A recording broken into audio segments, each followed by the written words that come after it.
ഒരു front open churidar top തയ്ച്ചാലോ? ഈ തുണി 2.5 മീറ്റർ ഉണ്ട്. ഞാനിത് കട്ട് ചെയ്ത് മേടിച്ചതാണ്. ഈ ഭാഗം ഇതിൻ്റെ ഓപ്പൺ വശമാണ്, താഴ്ഭാഗമാണ് ഇതാണ് മടക്ക് വശം.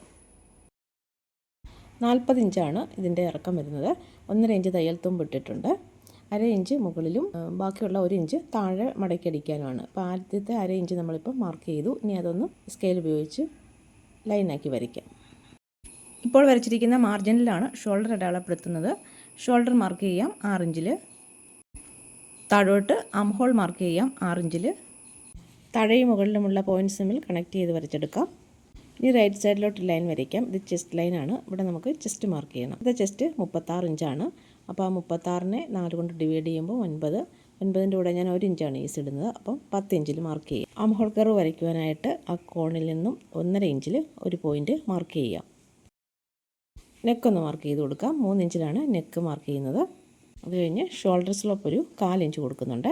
എന്നിട്ട് അവിടെ നിന്നും നമുക്ക് നെക്കിൻ്റെ ആ സൈഡിലേക്ക് ഇതൊന്ന് വരച്ചു കൊടുക്കാം 1/4 ഇഞ്ചിൽ. ഷോൾഡർ സ്ലോപ്പിൻ്റെ താഴെ ടേപ്പ് വെച്ച് ആംഹോൾ ലെങ്തിൻ്റെ പകുതി മാർക്ക് ചെയ്യാം.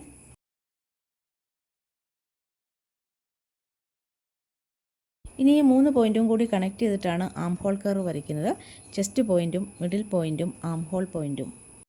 ഈ 3 പോയിൻറ്റിലും കൂടി കണക്ട് ചെയ്തിട്ട് ഒരു ഫ്രഞ്ച് കർവ് വരച്ചിട്ട് നമുക്ക് ഇത് നന്നായിട്ട് വരച്ചെടുക്കാം. ഇപ്പോൾ നമ്മൾ വരച്ചിരിക്കുന്നത് ബാക്ക് ആംഹോൾ കർവാണ്. ഇനി നമുക്ക് ഫ്രണ്ട് ആംഹോൾ കർവ് വരയ്ക്കണം. അതിനായി ബാക്ക് ആംഹോൾ കർവ് വരച്ചതിൻ്റെ അവിടെ ടേപ്പ് വെച്ച് താഴേക്ക് 1/2 ഇഞ്ച് മാർക്ക് ചെയ്തിട്ട് ഫ്രണ്ട് ആംഹോൾ കർവും കൂടി വരച്ചിടുക. ഇനി നമുക്ക് വേസ്റ്റ് ലൈൻ മാർക്ക് ചെയ്യാം. ഷോൾഡറിൽ നിന്നും 14 ഇഞ്ച് താഴെ വേസ്റ്റ് ലൈൻ മാർക്ക് ചെയ്യുകയാണ്. അവിടെ വേസ്റ്റ് മാർക്ക് ചെയ്യണം. ഇവിടുത്തെ വേസ്റ്റ് 34 ഇഞ്ചാണ്. അതിൻ്റെ 4/1 8.5 ഇഞ്ച്. അതിൻ്റെ കൂടെ 1 ഇഞ്ച് ഈസും കൂടി ചേർത്തിട്ട് 9.5 ഇഞ്ചിലാണ് വേസ്റ്റ് മാർക്ക് ചെയ്യുന്നത്. അടുത്തതായിട്ട് ഹിപ്പ് ലൈൻ ആണ് വരയ്ക്കേണ്ടത്. ഇവിടെ ഷോൾഡറിൽ നിന്നും 20 ഇഞ്ച് താഴെയാണ് ഹിപ്പ് ലൈൻ വരയ്ക്കുന്നത്.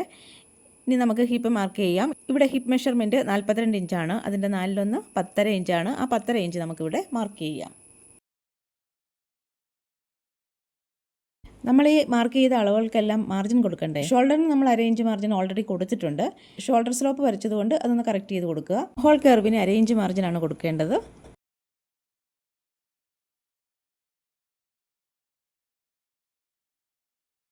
ചെസ്റ്റിന് ഇവിടെ 2 ഇഞ്ച് മാർജിനാണ് കൊടുക്കുന്നത്. വേസ്റ്റിന് 2 ഇഞ്ച് മാർജിനും ഹിപ്പിന് 1 ഇഞ്ച് മാർജിനുമാണ് കൊടുക്കേണ്ടത്. ഇനി നമുക്ക് ചെസ്റ്റും വേസ്റ്റും ഒക്കെ ഒന്ന് കണക്ട് ചെയ്ത് വരച്ചെടുക്കാം. ഫ്രണ്ട് ഓപ്പൺ എങ്ങനെയാണ് കട്ട് ചെയ്യുന്നതെന്നുള്ളത് അടുത്ത ദിവസം വീഡിയോയിലുണ്ട്, കാണാൻ മറക്കരുത്.